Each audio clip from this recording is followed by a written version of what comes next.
c'est la porte étroite. Celui qui est là, il est le Seigneur du pardon et de la résurrection. Le Seigneur du pardon et de Oui. la résurrection. Il a dit, nul ne peut aller au Père sans passer par moi. Ça. Vous voyez, l'énergie du désir a pris par là. L'énergie de l'action a pris par là. L'énergie de l'évolution a pris par là. Et la condition pour passer à cette porte étroite, c'est le pardon. Il faut pouvoir tout pardonner dans la vie. Et quand vous ne pardonnez pas, eh bien, ce que vous avez dans ce triangle qui est en bas là, c'est l'énergie résiduelle. C'est ça qu'on appelle Kundalini. Il y a un triangle en bas entre le premier et le deuxième centre d'énergie. Oui. C'est ça même qu'on appelle Kundalini. C'est ça qu'on appelle Kundalini. Et qu'est-ce que c'est vraiment? Expliquez-nous, c'est le moment de nous expliquer. Oui, merci. Kundalini même, qu'est-ce que c'est? Merci. La Kundalini, c'est exactement comme la boîte noire des avions. Elle connaît tout de nous, de nos passés, de nos vies antérieures. Elle est la parcelle en réalité de Dieu. Elle est cette lumière qui, après s'être éveillée, doit allumer les centres d'énergie. Je vous ai montré tout à l'heure le centre d'énergie lorsque ce n'est pas encore éveillé. Vous voyez les pétales, les flèches que nous avons là comme des étoiles. Ce n'est pas encore éveillé lorsqu'on n'est pas réveillé. Mais la Kundalini, c'est comme notre mère. Elle est là seulement pour nous donner notre seconde chance, notre deuxième naissance. C'est ce baptême de l'esprit. Cette Kundalini est comme un feu, mais un feu doux, qui, dans son éveil, lave, nettoie, purifie chaque centre d'énergie dans son élévation. Seulement que si vous constatez, le premier centre d'énergie est en dessous. C'est ce centre d'énergie, le premier là, qui est le support de cette énergie.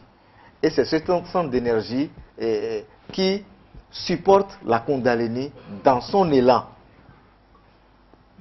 C'est ce qu'on appelle, lorsque dans la construction on parle de soubassement ou de... comment on appelle? Lorsqu'on veut construire, on fait la fondation. Si la fondation n'est pas solide et que vous mettez 3, 4 étages, qu'est-ce qu'on va avoir? Ça va s'écrouler.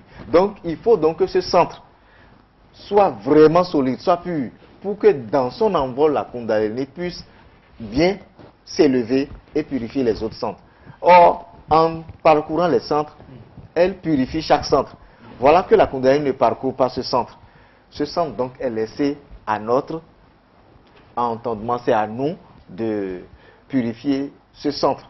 C'est nous qui devions veiller à la pureté de ce centre d'énergie. Le centre qui s'occupe des organes de reproduction et d'excrétion.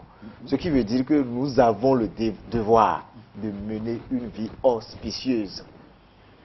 Nous avons le devoir, si nous voulons vraiment s'élever, si nous voulons faire une bonne fondation, de mener une bonne vie au niveau de ce centre.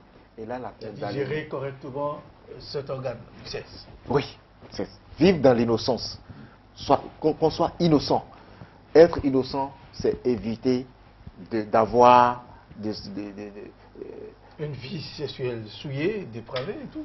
Oui, mais pas que sexuelle. Pas que sexuelle. Il faut aussi éviter d'avoir des accrochages avec d'autres, de truander, d'être un faux, un truand, de créer un mauvais karma au niveau de sa société pour que tout cela entache l'innocence. Et lorsque vous avez le poids de cette innocence, eh bien la Kundalini s'élève et arrive à purifier chaque centre dans son envol jusqu'au niveau du 6e centre. Et arrivé au niveau du 6e centre, il attend lorsque la porte est fermée. Parce que le Christ a dit, nul ne peut aller au Père sans passer par moi. Et la condition, c'est de pardonner toute offense.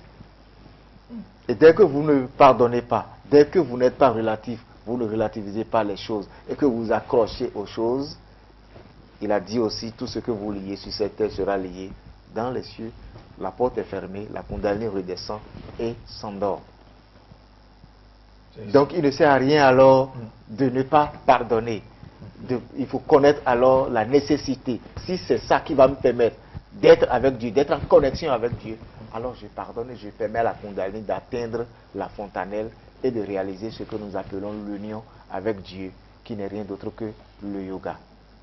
Voilà. Merci à vous, Monsieur Dorego, Monsieur Onkari. Merci. Vous avez certainement des choses à ajouter dans ma Oui, question. je remercie le frère Ange. Il a dit beaucoup de choses sur lesquelles je ne voudrais pas revenir. Mais je voudrais simplement ajouter que ces différents canaux sont reconnus par la médecine. Reconnus par la médecine parce que le canal gauche est appelé le système sympathique gauche. Le canal droit, c'est le système sympathique droit. Oui. Et le canal central, c'est le système parasympathique, le système autonome, le système qui se meut par lui-même et qui contrôle les activités indépendantes de la volonté, telles que les battements de cœur, la respiration. Voilà. Et aussi, il faudrait ajouter que tous les centres d'énergie aussi sont situés au niveau des plexus. Le premier centre, qui est en rouge là, c'est le plexus pelvien.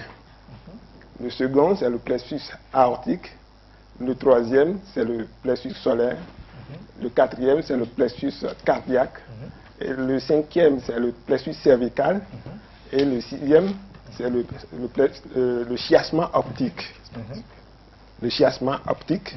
Et le sixième, le septième, c'est la zone limbique du cerveau. Donc, tous ces sens sont reconnus par la médecine. Maintenant, ce que je voudrais ajouter au niveau du troisième centre, c'est un centre très important qui nous confère l'équilibre, le principe de l'équilibre et le sens de l'évolution.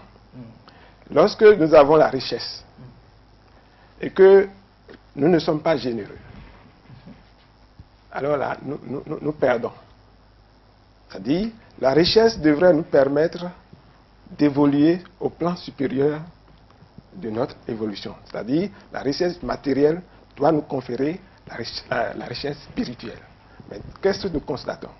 Les riches, ceux qui ont les moyens, c'est ceux-là, pour la plupart, qui sont avares.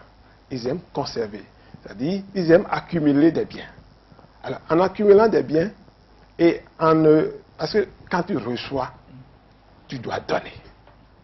Et quand tu donnes, tu reçois. Tu reçois. Ça là, c'est un principe. Donc, nous ne devons pas accumuler l'argent. Au niveau de ce centre aussi, il y a une cause de blocage quand vous êtes corrompu.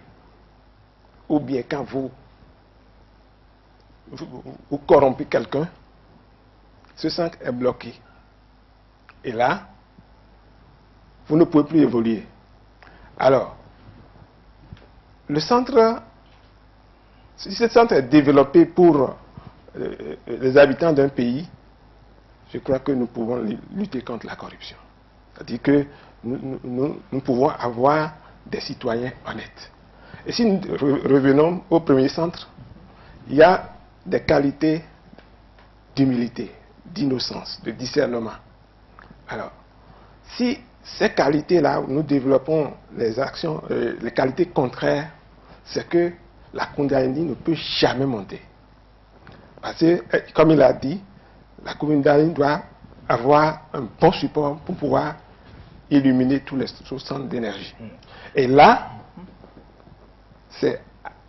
la Kundalini est le pouvoir, un grand pouvoir. C'est-à-dire, c'est le point de départ de Sahaja Yoga. Voilà. Alors, mais jusque-là, c'est vrai que je suis amené à vous demander, est-ce que, à partir de tous ces développements, à partir de l'éveil de tous ces sens, est-ce que ça ne va pas apporter quelque chose de bien à l'homme? Mais avant, je ne suis pas encore satisfait de la manière dont on doit éveiller la Kundalini. Développer ça pour la réalisation du soi. Comme on lui dit, est-ce qu'il faudrait passer aux exercices ou bien je ne vois pas encore, tout comme les téléspectateurs, certainement. Oui, monsieur le journaliste, je vois que vous êtes un peu pressé. C'est bien d'avoir le désir de connaissance et d'élévation. Bien sûr, puisqu'on est là pour ça. C'est très bien. Et je demande à tous les téléspectateurs, à tous les auditeurs, d'attendre parce que nous allons le faire. Nous allons vivre ça. Nous allons montrer la présence de Dieu en chacun de nous. Parce qu'il ne sert à rien de prier et de ne pas savoir si Dieu est exaucé. Il ne sert à rien de continuer à demander des choses sans savoir si ces choses sont déjà octroyées. Et avec l'éveil de la Kundalini, eh bien, dans son éveil, les tensions vont s'éteindre.